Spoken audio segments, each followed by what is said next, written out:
Letter రాసినాం. ఎందుకు మీరు మాకు రిప్లై సరిగ్గా ఇవ్వలేదు? ఎప్పుడు అడిగినా మీరు లెటర్ ఇచ్చినారా?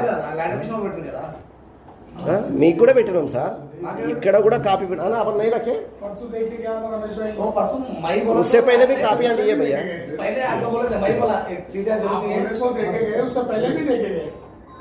ఎన్నిసార్లు ఇచ్చినామన్నా? 5 సార్లు ఇచ్చినాం. 5 సార్లు ఇచ్చినాక కూడా ఎందుకు ఇవ్వలే మీరు?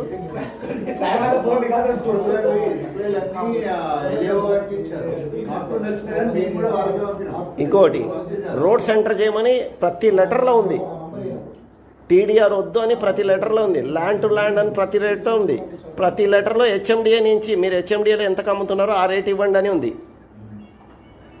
మీరు ఏవైతే పంపారో అన్ని ఎల్ఏఓ దగ్గర ఉన్నాయి, ఎల్ఏఓ దగ్గర ఉన్నాయి. మాకు ఇచ్చినవి కూడా మేము ఆ వాళ్ళకే పంపాము.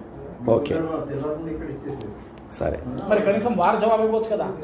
ఫస్ట్ మీటింగ్ అప్పుడు ఏమన్నారు? మీకు అందరికి ఇంటిమేషన్ చేస్తాను, మస్జిద్ మా అన్ని గురించి డిస్కషన్ చేద్దాము, మేము రోడ్ సెంటర్ దగ్గర వస్తాం, మీరు రోడ్ సరిగా ఉందా లేదా అని అంటారు అని కమిషనర్ గారు చెప్పినారు. వస్తా అన్నారు. పొద్దున్న ఒక వారం 15 రోజులకు పేపర్లు వేసేసినారు. అంటే మేము పేపర్లు వేస్తే అయిపోయింది మా పని, వీఆర్ ఆల్రెడీ ఇంటిమేటెడ్ అని కొట్టేయడానికి. అన్న టీడీఆర్ అయితే మేము తీసుకోమన్నా, మాకు యాజ్ పర్ హెచ్ఎండిఏ రేట్స్ ప్రకారం ఇవ్వండి, we're ready to take money అన్నా. ఓపెన్ గా మాట్లాడితే 2 మేజర్ ప్రాపర్టీస్ మీకు కావాలి సార్, వాళ్ళతో మీరు డైరెక్ట్ అన్న మీరు అందరు ఒప్పుకుంది మాట్లాడండి. రోడ్ వైండింగ్ లో cash or land to land.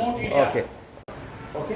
Moosapet Y junction తరఫున రోడ్ వైండింగ్ లో పోయిన స్థలాలకి ల్యాండ్ టు ల్యాండ్ అని ఏమంటున్నామో, యాజ్ అదర్వైజ్ హెచ్ఎండిఏలో మీరు ఆక్షన్లో ఏ రేట్ అయితే అమ్ముతున్నారో ఆ రేట్ మాకు డబల్ కట్టియండి. ఇదే మా ఒక డిమాండ్ చేసినందుకు మేము 5 సార్లు లెటర్లు ఇచ్చినాం. దానికి రెస్పాన్సిబుల్ జిహెచ్ఎంసీ చీఫ్ తీసుకోలేదు. ప్రతిసారి పిలుస్తూ ఉన్నారు కానీ ఏది పట్టించుకోవడం లేదు. కాబట్టి దయచేసి ఇప్పుడన్నా జిహెచ్ఎంసీ వాళ్ళు దీన్ని ఇమీడియట్గా ఆక్షన్లో రావాలని, ల్యాండ్ టు ల్యాండ్ ఇవ్వాలనే ఫస్ట్ ప్రిఫరెన్స్ మా అందరిది. Thank you.